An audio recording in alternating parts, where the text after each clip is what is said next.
Hello everyone, कैसे हैं आप सभी का रेलवे एग्जाम्स वाला में एक बार फिर से स्वागत है। और आज ये एक बहुत ही इंपॉर्टेंट सेशन आप सभी लोगों के लिए कि आरआरसी ग्रुप डी, जिसका फॉर्म एज एक्सपेक्टेड है कि नवंबर लास्ट और दिसंबर स्टार्टिंग में आपका फॉर्म आ जाएगा।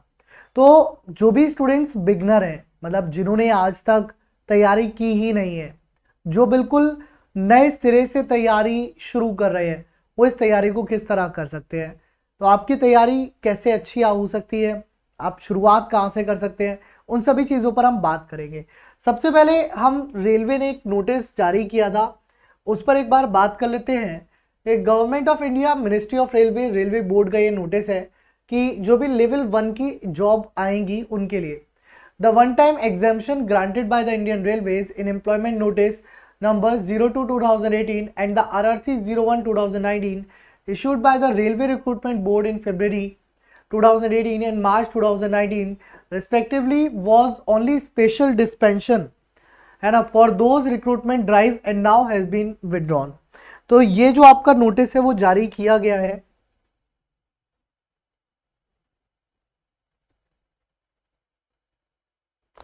ठीक है, ये जो आपका नोटिस है वो जारी किया गया है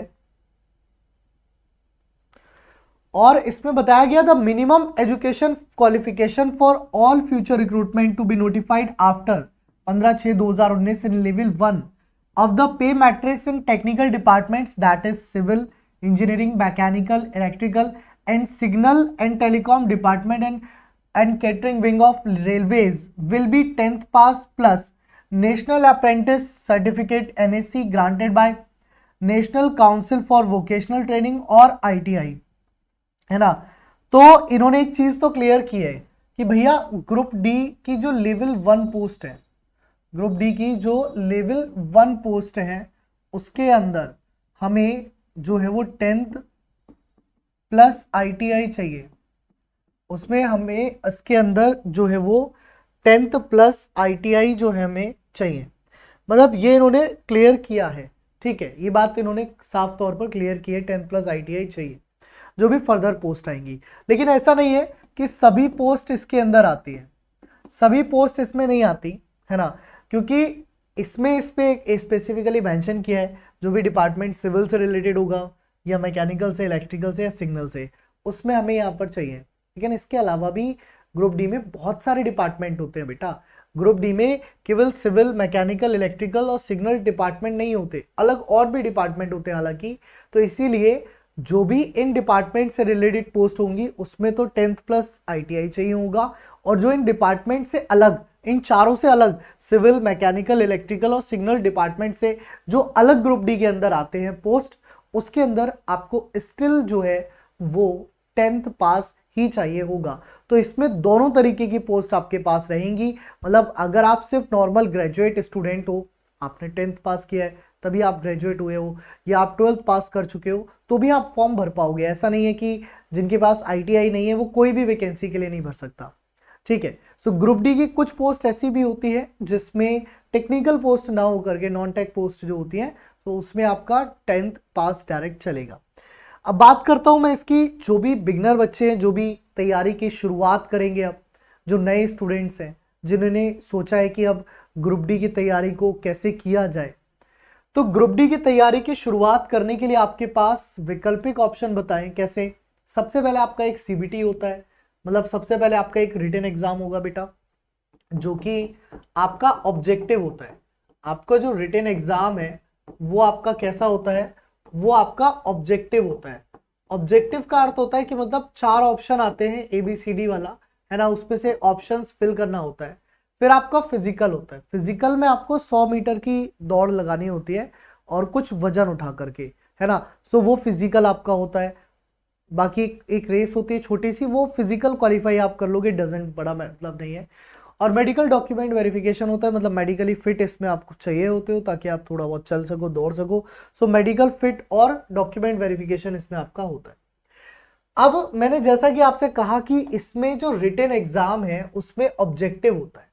अब ऑब्जेक्टिव एग्जाम में किस सब्जेक्ट से कितने कितने क्वेश्चन आते हैं, क्योंकि हम जब ग्रुप डी के नए स्टूडेंट हैं, हम पहली बार तैयारी कर रहे हैं, तो हमें कैसे करना है।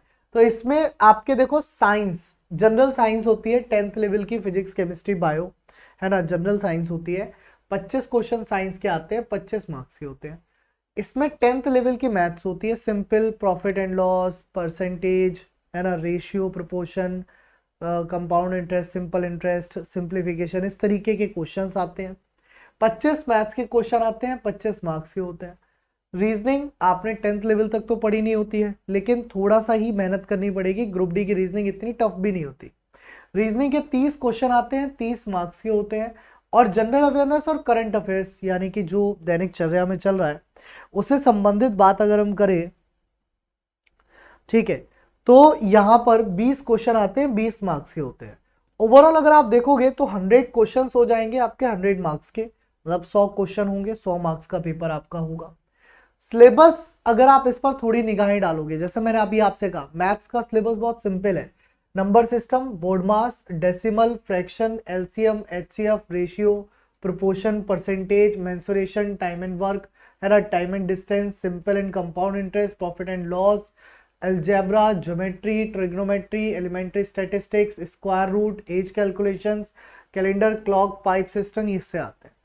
अगर आप रीजनिंग की बात करोगे तो रीजनिंग में आपका analogy, alphabetical number series, coding, decoding, mathematical operations, relationship यानी कि आपका blood relation, syllogism, jumbling, Venn diagram, data interpretation, sufficiency, conclusion, decision making, similarity, differences, analytical reasoning, classification, direction, statement, assumptions, argument, ये सब। मैंने क्या कहा, साइंस आपकी general science आती है। जो 10th लेवल वाली साइंस होती है वही साइंस यहाँ पूछता है ग्रुप डी में, जिसमें फिजिक्स, केमिस्ट्री, लाइफ साइंस होती है बेसिक 10th स्टैंडर्ड लेवल की, क्योंकि सीबीएसई के सिलेबस पर आधारित होती है बेसिकली अगर हम बात करें। और करंट अफेयर्स में मतलब जो भी आपके आर्ट एंड कल्चर से रिलेटेड करंट के जो भी वैल्यूज हो, टेक्नोलॉजी, साइंस, इन्वेंशंस, इससे संबंधित प्रश्न पूछता है करंट अफेयर्स वाले पोर्शन में, ठीक है।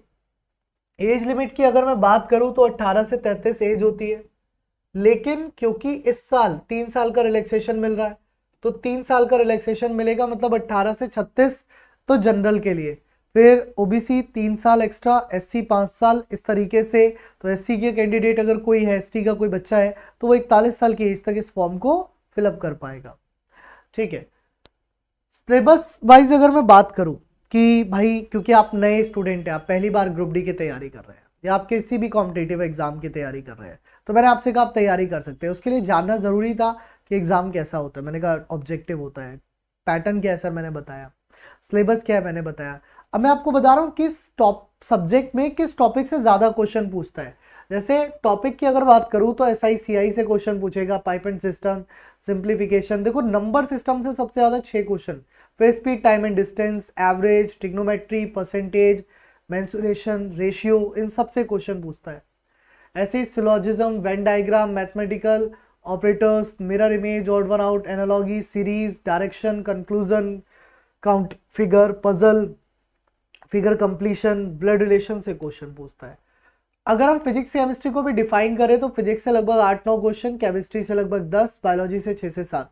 तो सबसे कम बायोलॉजी से ही आता है। फिजिक्स केमिस्ट्री से अच्छे क्वेश्चंस जो है वो पूछे जाते हैं, मतलब फिजिक्स केमिस्ट्री से अच्छे क्वेश्चंस की संख्या जो है वो पूछी जाती है, ठीक है। बढ़िया मतलब जो है न्यूज़ पूछे जाते हैं क्वेश्चंस इसमें। फिर हिस्ट्री के 3, polity, geography, economics, current affairs के सबसे ज़्यादा क्वेश्चन आते हैं, क्योंकि इसमें बेसिकली वो करंट अफेयर्स ही मांगता है अगर हम देखें तो, ठीक है। तो ये तो रही बात ये। अब बात आती है तैयारी कैसे करें। तो सर ग्रुप डी की तैयारी कोई अलग से नहीं है, जो एनटीपीसी की तैयारी करेगा वही ग्रुप डी की तैयारी करेगा, है ना, क्योंकि एनटीपीसी और ग्रुप डी का सिलेबस लगभग सेम है, बिल्कुल सेम सिलेबस है। तो जो एनटीपीसी की आपकी क्लासेस रेगुलर चल रही हैं, आप उन क्लासेस को लेना शुरू कीजिए। सुबह 7 बजे मयूर सर करंट अफेयर्स आपको पढ़ाते हैं, ये क्लास आवश्यक तौर पर लीजिए। सुबह 8 बजे प्रेम सर की साइंस की क्लास लीजिए। 9 बजे भाग्यश्री मैम जीएस पढ़ाती हैं।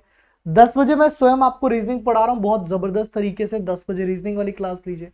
और 11 बजे मैथ्स की क्लास लीजिए रविंदर सर के साथ। इसके अलावा आप हमारे साथ रेलवे का जो महापैक है पीडब्ल्यू ऐप में, उसमें जुड़ सकते हैं। रेलवे का महापैक अगर आप पीडब्ल्यू ऐप में लेकर के तैयारी करते हैं तो अगले 1 साल तक सभी रेलवे एग्जाम्स की आप तैयारी हमारे साथ कर सकते हैं। ग्रुप डी या आप तो रेलवे की हर साल वैकेंसी आएंगी तो भी आप हमारे साथ तैयारी कर सकते हैं। तो रेलवे का जो महापैक है वो आपके लिए अवेलेबल रहेगा पीडब्ल्यू ऐप में। बाकी ग्रुप डी से रिलेटेड आपको जो भी जानकारी चाहिए, कोई भी डाउट, कोई भी मन में दुविधा, कोई भी जानकारी किसी भी तरीके की चाहिए तो इस सेशन के बाद कमेंट करके पूछ लीजिएगा, मैं आपको बता दूंगा। ठीक है, चलिए, so thank you guys and thanks a lot, have a good day, love you all, thank you, धन्यवाद सभी का।